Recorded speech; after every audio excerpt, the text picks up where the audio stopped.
Warga desa Sindangwangi, Majalengka mengarak pencuri sepeda motor viral di media sosial. Sebelum tertangkap, pelaku sempat kepergok mencuri sepeda motor milik Iqbal, kemudian dikejar warga hingga sejauh 3 km. Menurut korban, pencurian terjadi saat dirinya usai berbuka puasa. Ia curiga dengan suara sepeda motor di luar dibawa orang tak dikenal. Itu posisi motor diparkir di mana? Di sini, di halaman rumah. Di sini. Itu terkunci? Terkunci. Terus saya kejar. Kena di Sidodol, dekat Serileet. Di mana kenanya? Di Desa Jeruk Leut. Itu berapa jaraknya dari sini ke sekitar lokasi? 3 kilo ya? Kurang lebih ya 3 kilo. 3 kilo. 3 kilo. Sempat kejar-kejar. Petugas Satuan Reskrim Polres Majalengka kini melakukan pengejaran terhadap pelaku lainnya yang menyelamatkan diri dari amukan massa. Dari Majalengka, Jawa Barat, Muhammad Zeni Johadi, iNews melaporkan.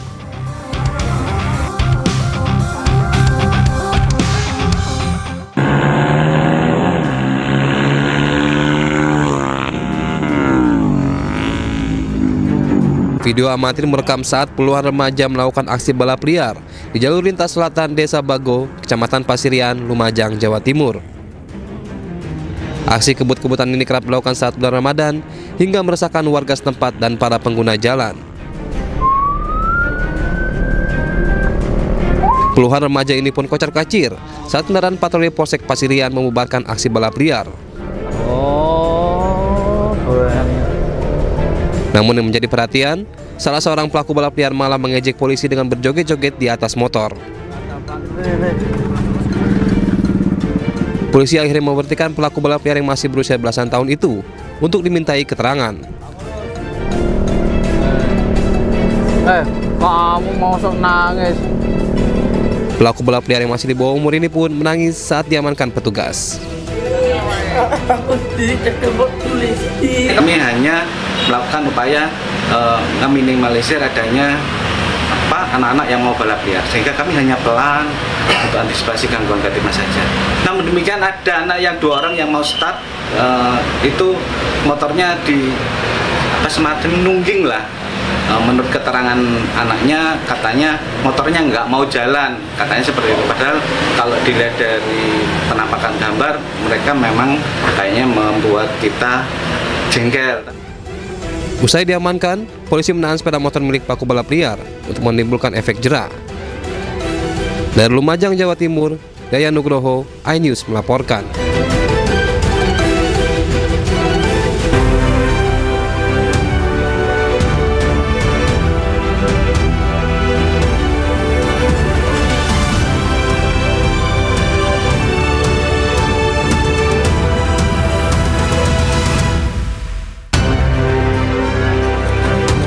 Mantan Komisaris Utama Pertamina Basuki Cahayapurnama atau Ahok memenuhi panggilan Kejaksaan Agung.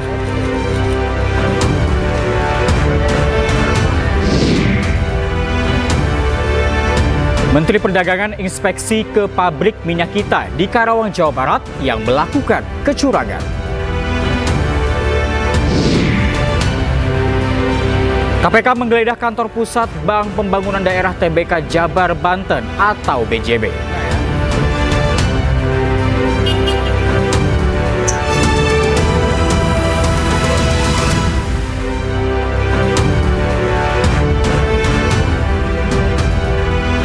Halo, selamat siang pemirsa. Apa kabar Anda hari ini? Senang sekali saya Reza Siregar kembali hadir menemani Anda dalam iNews Siang. Selain 3 berita utama tadi, iNews Siang juga akan menyuguhkan beragam informasi penting lainnya. iNews Siang ini kami awali dari Jakarta pemirsa, guna menjaga kehususan di bulan suci Ramadan. Petugas Satpol PP Kota Administrasi Jakarta Barat melakukan razia PPKS dengan sasaran para pekerja seks komersial. Sedikitnya 14 pekerja seks komersial diamankan petugas.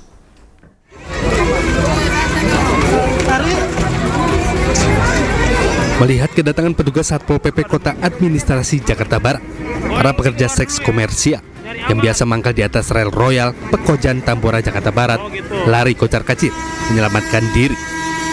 Para PSK lari masuk ke gang kecil, berlomba-lomba saling menyelamatkan diri. Para PSK pun berebut untuk keluar dari gang yang sangat sempit agar terhindar dari razia Satpol PP. Para PSK yang tidak dapat menyelamatkan diri harus pasrah dan rela dibawa oleh petugas ke dalam mobil jaring milik petugas Satpol PP Jakarta Barat. Razia para pekerja seks komersial digelar untuk menjaga kekhusyuan bagi umat Islam yang sedang berpuasa bulan suci Ramadan. Kami masih menemukan PPKS, dalam hal ini PSK wilayah Kojan. Ada berapa PSK yang berhasil di? Ada 14 ya PSK. Sedikitnya 14 pekerja seks komersial berhasil dijaring oleh petugas dan selanjutnya dibawa ke panti sosial Kedoya untuk dilakukan pembinaan. Dari Jakarta, Rizky Falufi, iNews melaporkan. Jadikan Padepokan sebagai tempat pesta narkoba, seorang guru spiritual ditangkap di kawasan Cakung, Jakarta Timur. Polisi mendapati barang bukti 7 paket sabu dan alat hisapnya, serta 1 paket tembakau sintetis.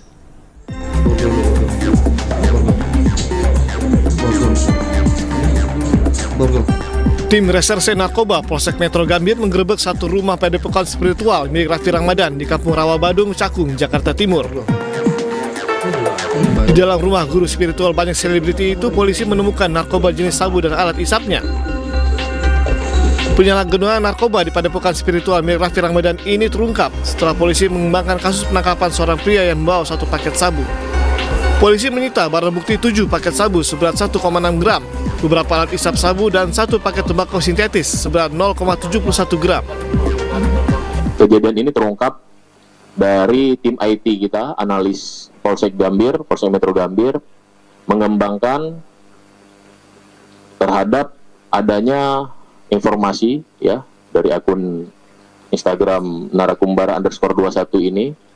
Kemudian kita duga ada semacam transaksi atau praktek penyalahgunaan narkotika jenis sabu.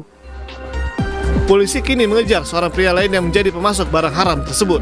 Sementara akibat perbuatannya, sang guru spiritual dan rekannya dijerat Undang-Undang Narkotika dengan ancaman hukuman 12 tahun penjara. Dari Jakarta, Rani Sanjaya, iNews melaporkan. Pemirsa, seorang polisi gadungan diamuk warga di Stasiun Tanah Abang, Jakarta Pusat. Warga geram dengan ulah pelaku yang memalak supir angkot dengan menodongkan pistol. Jangan mainin ke atas, Bang. Jangan mainin ke atas.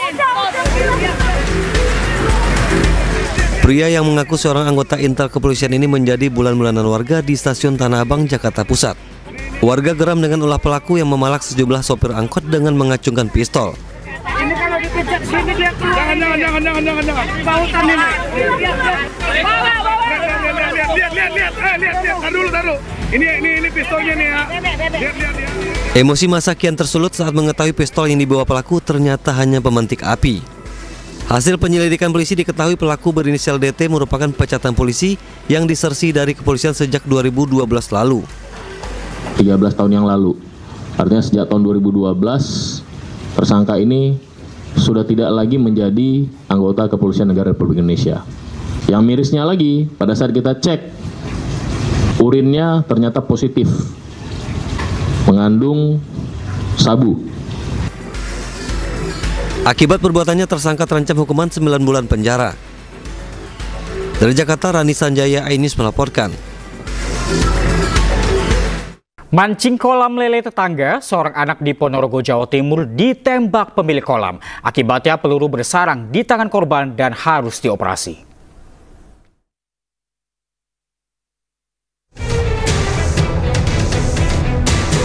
Seorang anak berumur 12 tahun harus menjalani operasi untuk mengangkat peluru senapan angin yang bersarang di tangan.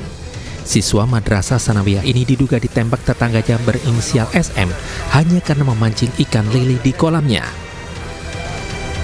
Polisi mengamankan pelaku penembakan dan menyita senapan angin beserta peluru sisa.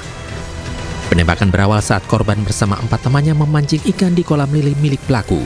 Emosi pelaku pun tak terkendali setelah anak-anak tersebut tidak mengindahkan peringatan sebelumnya. Sering lelenya ini diambil, padahal sudah ada pagernya sebetulnya. Ada pagar pembatas dari besi, namanya anak itu gimana?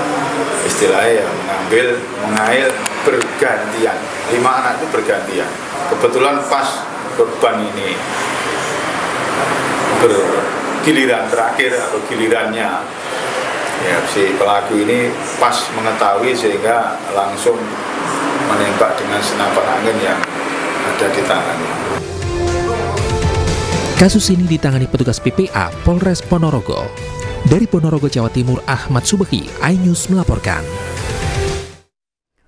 Akibat ulah sang anak, seorang ibu rumah tangga di Sidoarjo, Jawa Timur tewas dianiaya pria teman anaknya sendiri. Pelaku mengaku dendam akibat dihina anak korban.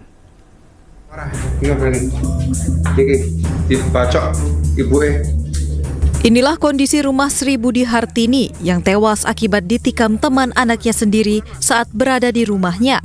Korban tewas akibat luka parah yang dideritanya. Sementara pelaku berinisial THJ berhasil ditangkap polisi. Dari hasil pemeriksaan polisi, diketahui motif pembunuhan adalah dendam pelaku kepada anak korban karena menghina pelaku mandul dan tidak bisa punya anak. Selain itu, pelaku juga cemburu terhadap anak korban yang sering bertemu dengan istri pelaku. Selain menangkap pelaku pembunuhan, polisi juga mengamankan barang bukti senjata tajam jenis golok. Dalam waktu 1x24 jam, dari Satreskrim Polres Sidoarjo berhasil melakukan penangkapan dan sekaligus mengamankan pelaku. Ya, dan saat ini sudah dilakukan penahanan di Polres Sidoarjo dan dalam proses penyidikan di Polres Sidoarjo. Untuk kepentingan pemeriksaan lebih lanjut, saat ini pelaku diamankan di sel tahanan Polresta Sidoarjo. Sementara korban telah dimakamkan oleh keluarga di pemakaman desa setempat. Dari Sidoarjo, Jawa Timur, Pramono Putra, iNews melaporkan. Seorang pria ditemukan tewas bersimbah darah di Sampang, Jawa Timur. Kasus pembunuhan terjadi karena dilatar belakangi persoalan asmara.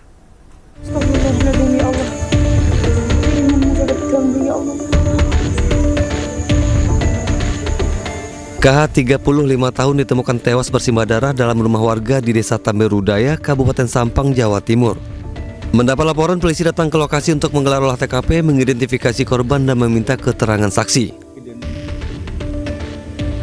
Dari pemeriksaan, polisi menangkap MS, pria yang diduga pelaku penganiayaan terhadap KH. Penganiayaan berawal saat korban mengantarkan wanita IM ke rumahnya. Saat hendak pulang dari rumah IM yang sudah bersuami, tiba-tiba korban didatangi pelaku MS yang memaksanya untuk keluar dari mobil. Pelaku menganiaya korban sebanyak 3 kali menggunakan celurit.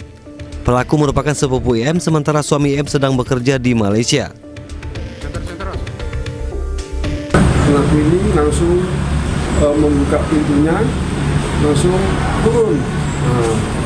Pengakuannya dari si saksi, si saudari Ibrahim ini, langsung dia menyabutkan celuritnya sebanyak 3 kali. Atas perbuatannya, pelaku dijerat pasal tentang pembunuhan berencana dengan ancaman 20 tahun penjara atau hukuman mati. Dari Sampang, Jawa Timur, Fatur Rahman, iNews melaporkan. Pemirsa, Polres Gresik mengolah tempat kejadian perkara terkait ditemukannya kerangka di dalam mobil polisi yang terparkir di asrama Polsek Ujung Pangkah. Polisi juga memeriksa seluruh anggota Polsek Ujung Pangkah.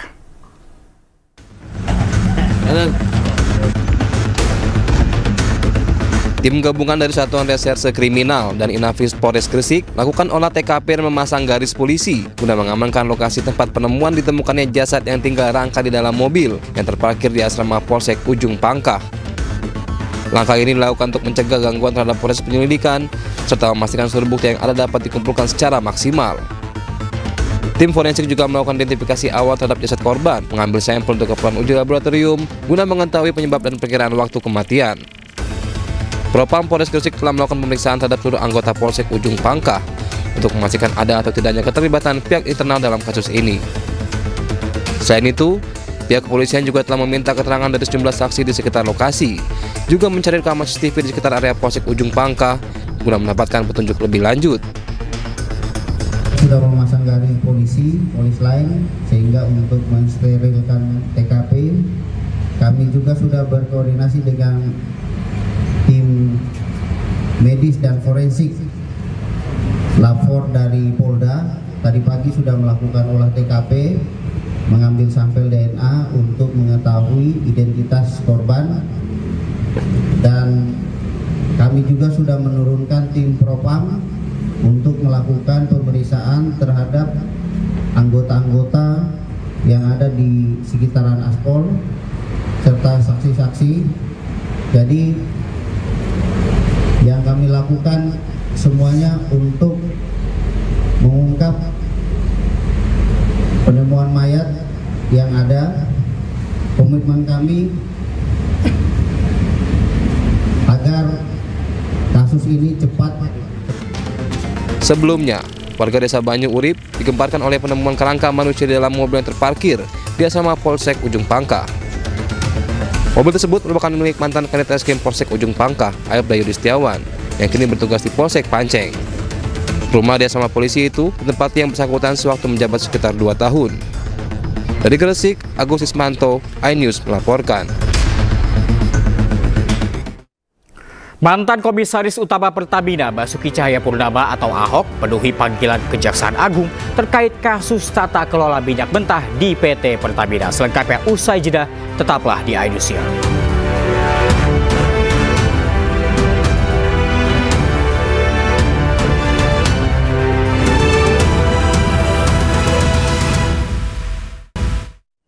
Anda masih bersama kami di iNews Siang, pemirsa. Mantan Komisaris Utama Pertamina Basuki Cahayapurnama atau Ahok memenuhi panggilan Kejaksaan Agung. Ahok diperiksa sebagai saksi dalam kasus tata kelola minyak mentah di PT Pertamina. Pak, dikit Pak. Ahok tiba di Gedung Kejagung pada pukul 8.35 waktu Indonesia Barat. Ia tiba 1,5 jam lebih awal dari jadwal pemeriksaan, yakni pukul 10 waktu Indonesia Barat. Ahok diperiksa dalam kapasitasnya sebagai mantan Komisaris Utama Pertamina. Kejagung saat ini tengah mengusut kasus dugaan korupsi tata kelola minyak mentah dan produk kilang PT Pertamina Subholding dan juga kontraktor kontrak kerjasama pada periode 2018-2023. Saat ini total ada 9 orang yang dijerat sebagai tersangka dalam kasus tersebut. 6 orang diantaranya adalah petinggi Subholding Pertamina, sementara 3 lainnya dari pihak swasta. Datang sebetulnya kan secara struktur kan itu kan Dewan Komisaris ya. Terus ada Subholding. Tapi tentu saya sangat senang bisa membantu Kejaksaan kalau apa yang saya tahu akan saya sampaikan. Itu. Pak Basuki sempat bilang ada data atau rekaman nanti akan dibawa. Enggak, data yang kami bawa itu adalah data.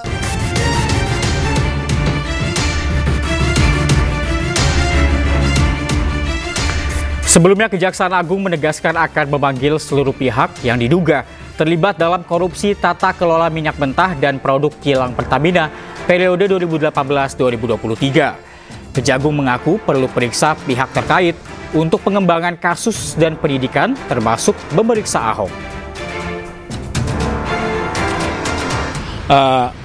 Yang kami lakukan penyidikan dalam perkara ini adalah terkait dengan dugaan tindak pidana korupsi dalam importasi minyak mentah dan produk kilang di Pertamina dan Subholding termasuk KKKS tahun 2018. Dan untuk mengetahui informasi terkini, kita sudah terhubung dengan rekan Irfan Hadiansyah di Kejagung. Selamat siang, Irfan. Bagaimana jalannya pemeriksaan Ahok pada siang hari ini?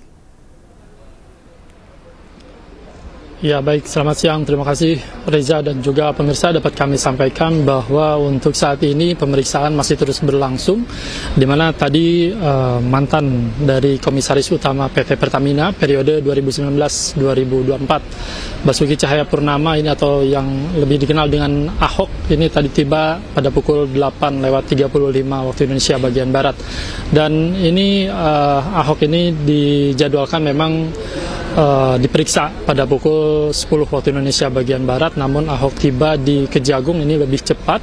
Dan untuk proses pemeriksaan hingga saat ini kami masih terus menunggu update terbaru dari hasil pemeriksaan yang terus berlangsung hingga saat ini. Tentunya Ahok hari ini diperiksa kapasitasnya sebagai saksi terkait dengan kasus korupsi tata kelola minyak mentah dan produk kilang PT Pertamina Subholding, kemudian kontraktor kontrak kerjasama periode 2018-2023. Dan tadi kami sempat mewawancarai terlebih dahulu sebelum tadi Ahok memasuki gedung Kejagung, yang mana Ahok menyampaikan bahwa dirinya siap dan sangat senang jika nantinya pihak Kejagung ini meminta ataupun keterangan daripada Ahok, yang mana Ahok juga mempunyai beberapa dokumen dan juga rekaman, yang mana nantinya pihak penyidik ini meminta Ahok dengan senang hati akan memberikan dokumen dan juga bukti rekaman pada saat melakukan rapat bersama dengan para jajaran direksi Pertamina. Dan tentunya hingga siang hari ini kami para awak media masih terus menunggu jalannya proses sidang. Dan pada hari kemarin juga ini pihak dari penyidik juga memeriksa beberapa saksi, diantaranya ada 10 saksi yang sudah diperiksa oleh pihak penyidik Jampitsus, diantaranya ada dari pihak Kemen SDM, kemudian dari PT Pertamina dan juga pihak swasta. Dan kita nantikan akan seperti apa nantinya proses pemeriksaan yang dilakukan oleh penyidik Jampitsus. Reza. Baik, terima kasih rekan Irfan Hardiansyah melaporkan dari Kejagung. Kita akan tunggu update-nya kembali. Terima kasih, selamat siang, selamat bertugas kembali. Dan pemirsa, kita beralih ke informasi berikutnya. Menteri Perdagangan Budi Santoso melakukan inspeksi ke pabrik yang diduga melakukan kecurangan produksi minyak kita di Karawang, Jawa Barat. Perusahaan bernama PT Arta Eka Global Asia sebelumnya beroperasi di Depok dan berpindah tempat ke Teluk Jabe Timur, Kabupaten Karawang.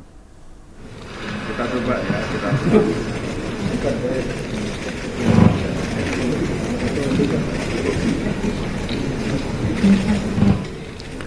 Menteri Perdagangan mengukur langsung minyak kita kemasan botol berisi 1 liter ke dalam tabung ukur. Hasilnya, kemasan 1 liter minyak kita hanya berisikan 750 ml. Sebelumnya, Kementerian Perdagangan telah menyegel seluruh ruang penampungan minyak hingga ruang produksi. Inspeksi dilakukan untuk menggali informasi lebih dalam mengenai praktik kecurangan yang dilakukan. Perusahaan ini diketahui memproduksi minyak kita dengan takaran yang tak sesuai, serta menjual di atas harga eceran tertinggi yang disarankan oleh pemerintah. Kepada perusahaan ini sudah kita segel dan tidak bisa berusaha lagi, nanti izinnya segera kita cabut, tapi sekarang sudah tidak bisa menjalankan usaha. Jadi kami terus bersama-sama dengan Satgas Polri, terima kasih Pak, dan juga KL terkait terus melakukan pengawasan khususnya menjelang puasa ini, dan kami menjelang Lebaran ya, jadi bulan Ramadan menjelang Lebaran ini kami terus melakukan pengawasan yang ketat dan kepada pelaku usaha ya agar tidak melakukan hal yang sama seperti PT Aika atau PT lain yang melakukan pelanggaran. Kenapa? Karena pemerintah akan menindak tegas semua pelanggaran-pelanggaran yang tidak sesuai ketentuan dan Satgas Pangan Polda Jawa Timur menggerebek home industri yang memproduksi minyak kita palsu. Pelaku mendapat keuntungan ratusan juta rupiah.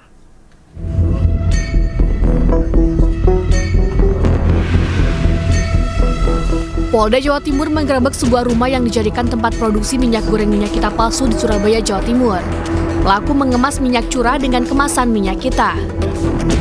Tidak hanya itu, minyak curah yang diberi label minyak kita ini takarannya juga dikurangi dari 1 liter menjadi 850 ml dan dijual di atas HET atau harga eceran tertinggi.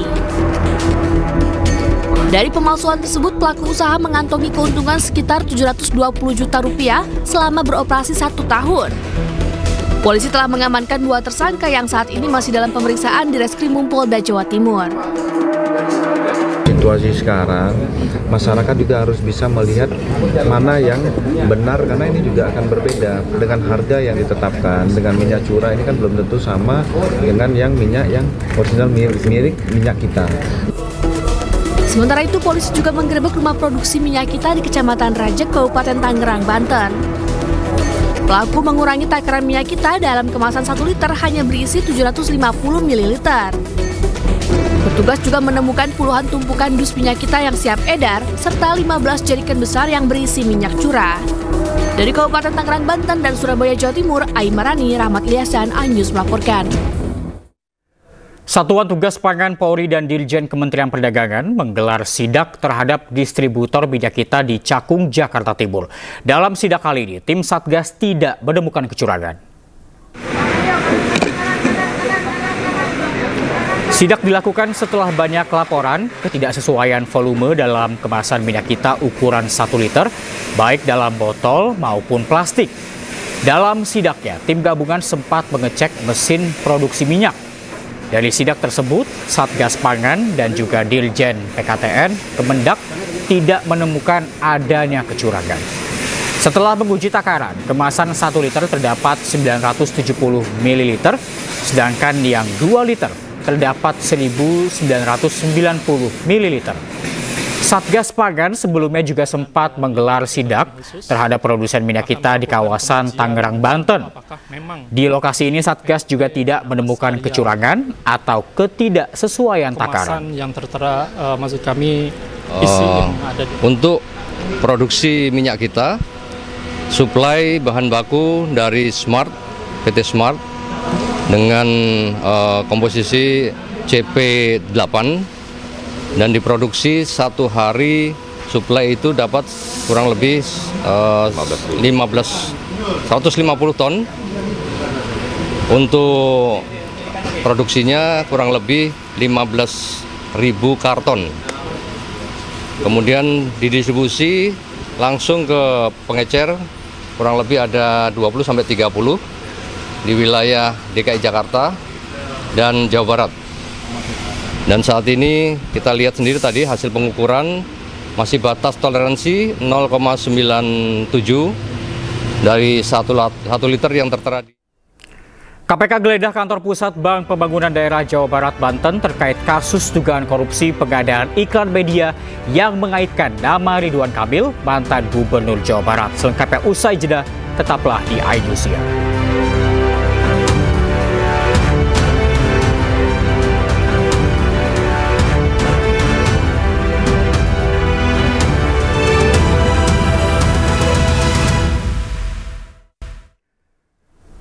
Anda masih bersama kami di iNews Siang, pemirsa. Majelis Hakim menolak nota keberatan atau eksepsi mantan Menteri Perdagangan Thomas Lembong di PN Jakarta Pusat.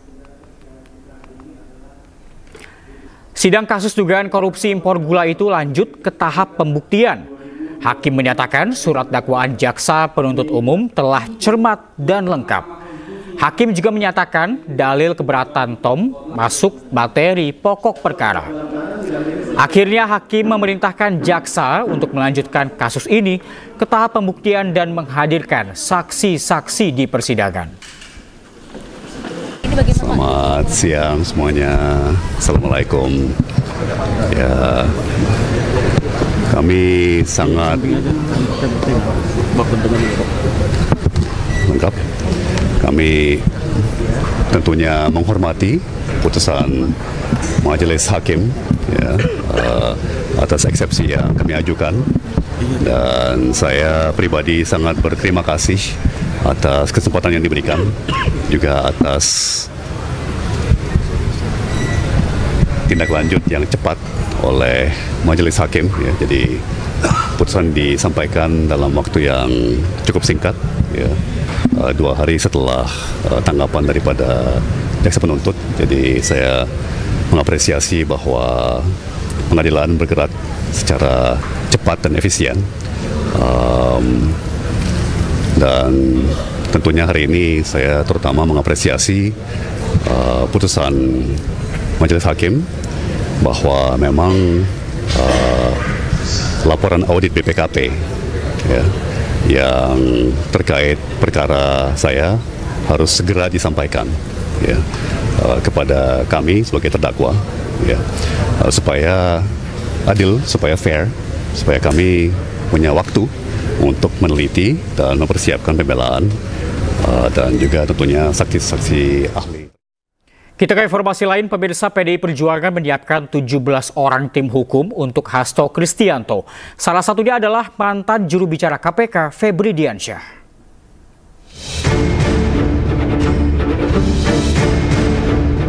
DPP PDI Perjuangan menunjuk 17 orang sebagai tim hukum yang akan mendampingi Sekjen PDI Perjuangan Hasto Kristianto menjalani proses hukum. 17 orang tim hukum itu diisi oleh kader PDI Perjuangan dan praktisi hukum. Salah satu anggota tim hukum itu adalah mantan juru bicara KPK Febri Diansyah.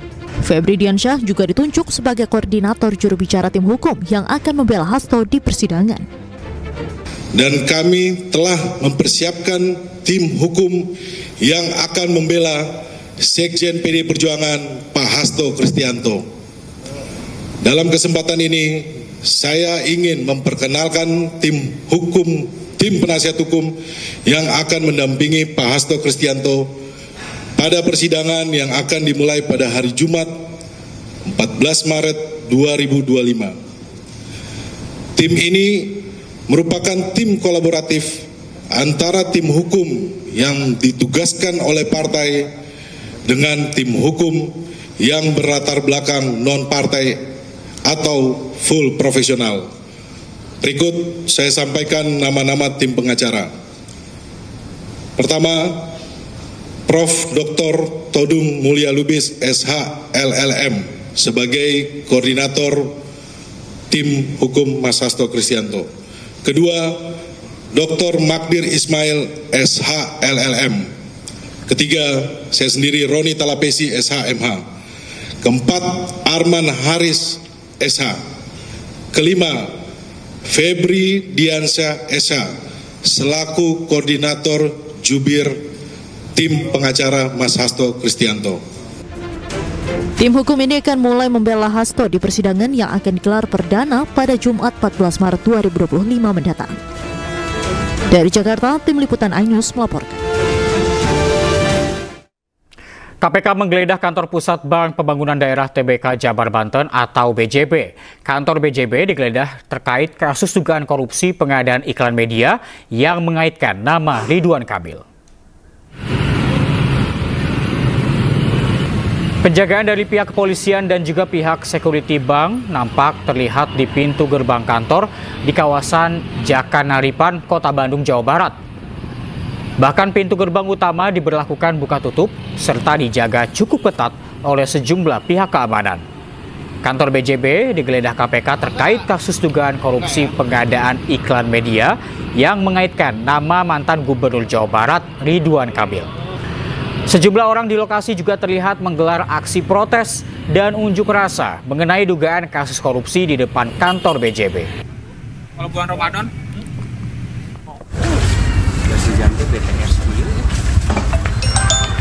Sebelumnya penyidik KPK menyita sejumlah dokumen dalam penggeledahan di rumah mantan Gubernur Jawa Barat Ridwan Kamil.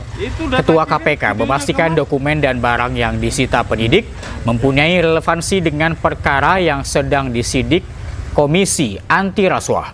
Sementara pihak KPK memperkirakan kerugian keuangan negara dalam kasus dugaan korupsi BJB sebesar ratusan miliar rupiah. Ya pastinya kalau soal disita dan tidak pasti ada ya, beberapa dokumen, kemudian beberapa barang, itu ada prosesnya, sedang dikaji, sedang diteliti oleh para penyidik, gitu. Yang memang tidak banyak, tapi setidaknya itu hal-hal yang relevan dengan penanganan perkara yang saat ini. Kaitannya dengan dugaan korupsi BJB coba? Ya sementara kan pasti dikaji ya, segala sesuatunya itu tidak serta-merta, gitu. Diteliti, dilihat gitu. Nanti kalau memang nggak ada relevansinya pasti dikembalikan. Tapi yang ada nanti pasti akan diikutkan. Pak, kemarin kan dikatakan ada satu tersangka Pak. Nah ini kapan dirilisnya Pak? Lima tersangka. Lima tersangka yang sudah ditetapkan. Ya nanti akan disampaikan oleh jubir ya. Untuk dirilisnya kapan Pak? segera kita sampaikan gitu. Kalau Pak RK sendiri, Pak RK pemanggilan diperiksa kapan?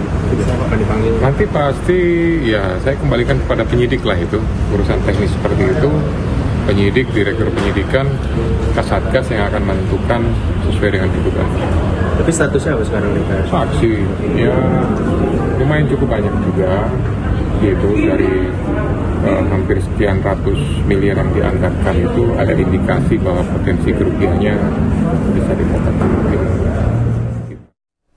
Kasat buka suara soal kenaikan pangkat Sekretaris Kabinet Teddy Indrawijaya dari Mayor menjadi Letnan Kolonel atau Letkol. Menurut Jenderal Maruli Simanjuntak, Seskap berada di bawah Sekretaris Militer Presiden atau Selmilpres atau kami ulangi Sesmilpres sehingga pangkat tetap melekat.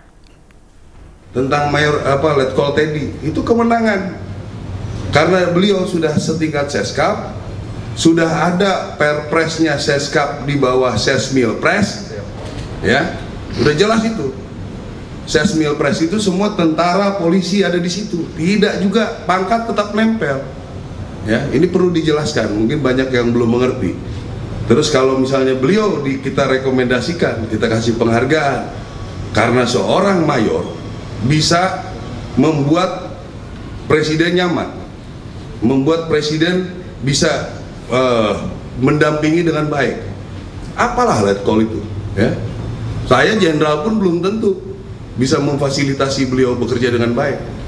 Jadi kami berikan itu, gitu. Panglima TNI memberikan, saya ikut melanjutkan itu dengan Pemirsa, MNC Asset Management meraih 4 penghargaan pada acara Best Mutual Fund Awards 2025. 3 penghargaan diberikan kepada produk MNC Dana Liquid dan 1 penghargaan disabet oleh produk reksadana MNC Dana Lancar.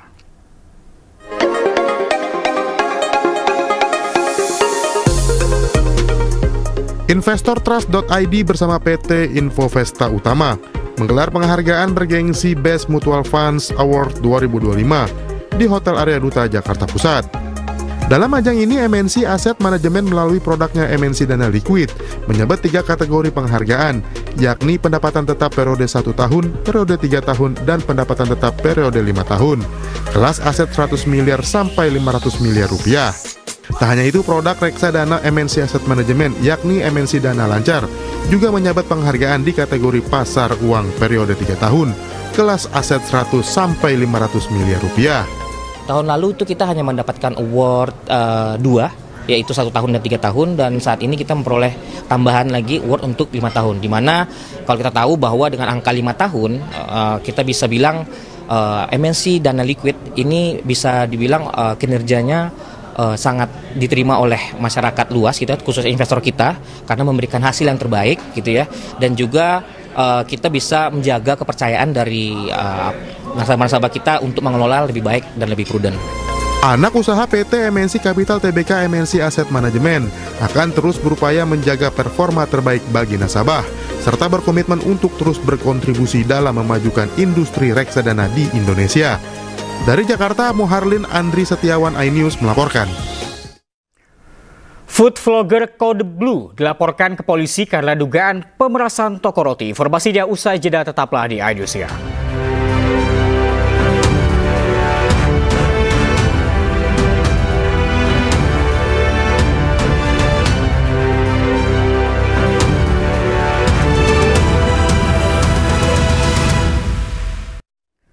Pemirsa, terima kasih Anda masih bersama kami di iNews Siang. Salah seorang pembuat konten makanan atau food vlogger dilaporkan ke polisi karena dugaan pemerasan toko roti. Kasus ini terjadi pada Desember 2024 lalu, di mana terlapor melalui kontennya menuduh pelapor memberikan roti basi ke anak panti asuhan.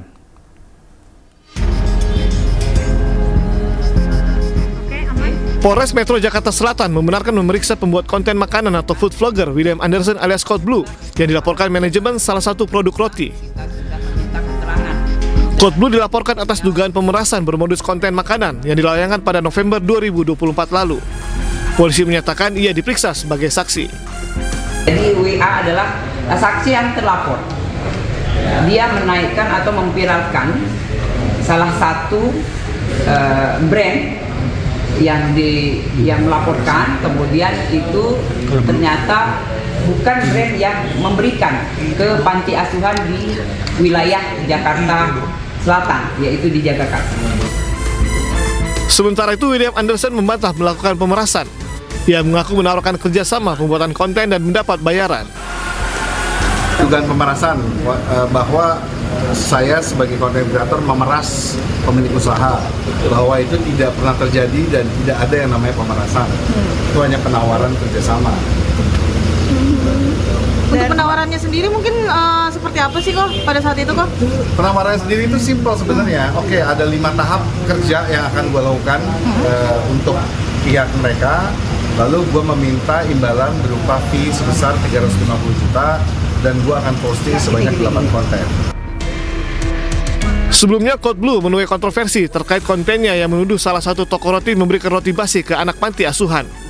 Meski sudah meminta maaf, namun Code Blue justru dihujat hingga dituding memeras. Dari Jakarta, Helmi Sajangbati, iNews melaporkan.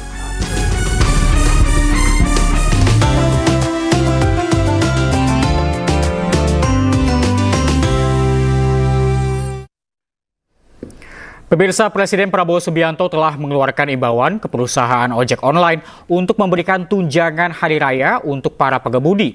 Lalu apa tanggapan pengendara ojek online dan berapa besaran THR yang mereka harap bisa dapatkan? Berikut pendapat sejumlah pengendara.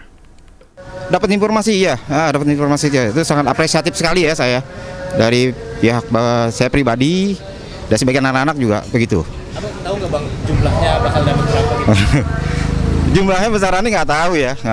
Ya kalau bisa ya kali-kali aja bisa setahun gaji ya orang ya. THR ini sesuai dengan kinerja ojolnya. Abang gimana Pak? Wah itu sebetulnya maunya sih rata ya, maunya rata semua dapat. Tapi itu kembali lagi ke pihak aplikator.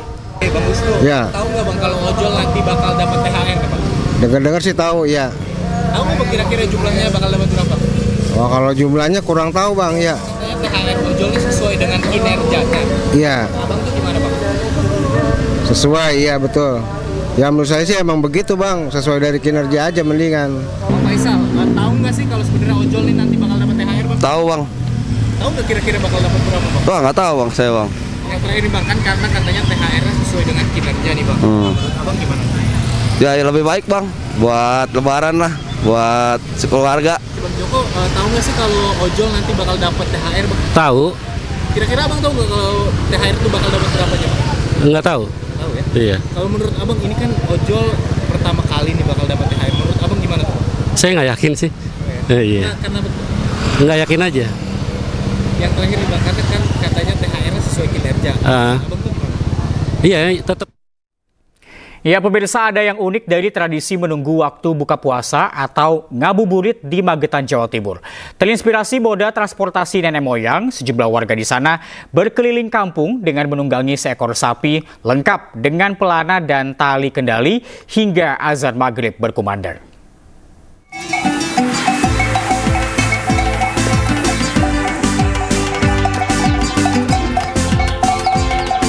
Cara unik ngabuburit ini dilakukan oleh warga desa Tamam Arum, Kecamatan Parang, Magetan, Jawa Timur. Peternak sapi ini sengaja melatih 2 ekor sapi peliharaannya agar dapat ditunggangi untuk berkeliling desa setiap sore, menantikan waktu berbuka puasa. Layaknya menaiki kuda, 2 ekor sapi yang diberi nama Pablo dan Dilado juga dilengkapi dengan pelana dan tali pengendali, termasuk kalung lonceng yang disebut kluntung. Meski jalannya tidak seperti kuda, namun sapi juga mampu berjalan dengan jinak dan mengikuti kemana arah yang diinginkan oleh penunggangnya. Ya ini kan mumpung momen bulan Ramadan ya, jadi kan kita cari suasana baru. Jadi kan misal yang lain-lain naik motor, naik sepeda, ini kan kita belum ada. Jadi kita naik sapi lah, sama melestarikan budaya nenek-nenek moyang kita dulu kan. Transportasi utamanya kan juga sapi ini, jadi kita lestarikan juga. Gimana ya, cari suasana baru gitu. Meski banyak orang yang berminat untuk membeli sapi jinak yang bisa ditunggangi ini, namun sang pemilik belum mau melepasnya. Dari Magetan, Jawa Timur, Asfi Manar, iNews melaporkan.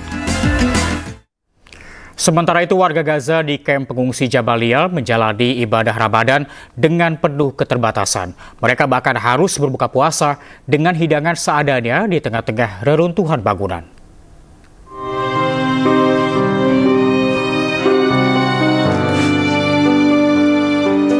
Di tengah reruntuhan bangunan, warga Gaza yang berada di kamp pengungsi Jabalia Gaza Utara menyiapkan menu untuk berbuka puasa. Keluarga Hussein Al-Jamal menyiapkan menu buka puasa di puing-puing rumah mereka yang sudah hancur. Tak ada daging, gula, atau bahan makanan lainnya. Keluarga Hussein memanfaatkan tanaman liar serta sayuran sebagai makanan berbuka. Tak ada pula kompor, sehingga mereka memanfaatkan kayu bakar untuk memasak.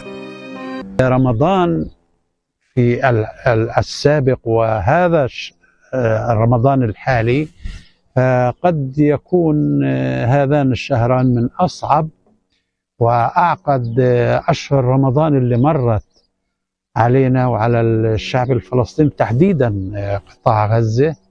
رمضان اللي فات كنا بنفطر على الخبازة وبنتسحر خبازة لأنه كنا بنعيش المجاعة على حقيقتها. Ramadan tahun ini adalah yang pertama semenjak Israel dan Hamas melakukan gencatan senjata. Namun, warga Gaza tetap kesulitan karena Israel memutus jaringan listrik di Gaza. Warga Gaza berharap perang bisa benar-benar berakhir sehingga mereka bisa menjalani ibadah Ramadan seutuhnya.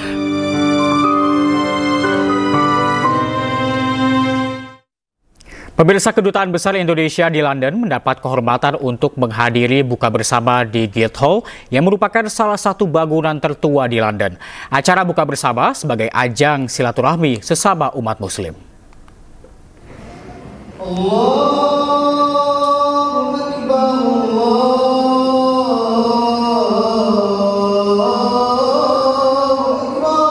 Untuk pertama kalinya dalam sejarah 1000 tahun, Kastil Windsor, kediaman resmi keluarga kerajaan Inggris, mengadakan buka puasa Ramadan. Kedutaan Besar Indonesia di Inggris mendapatkan kehormatan untuk memberi sambutan pada acara buka bersama di Guildhall, London, yang merupakan salah satu bangunan tertua di London. Acara buka bersama ini dihadiri 600 orang, mulai dari WNI hingga komunitas Muslim lainnya di London. Dubes RI Desra Percaya menyampaikan pentingnya kegiatan seperti buka puasa ini untuk menguatkan koneksi sesama umat Muslim yang ada di Inggris, sekaligus merangkul keanekaragaman yang ada. Acara ini juga menjadikan kesempatan untuk berbagi perbedaan yang ada di Inggris.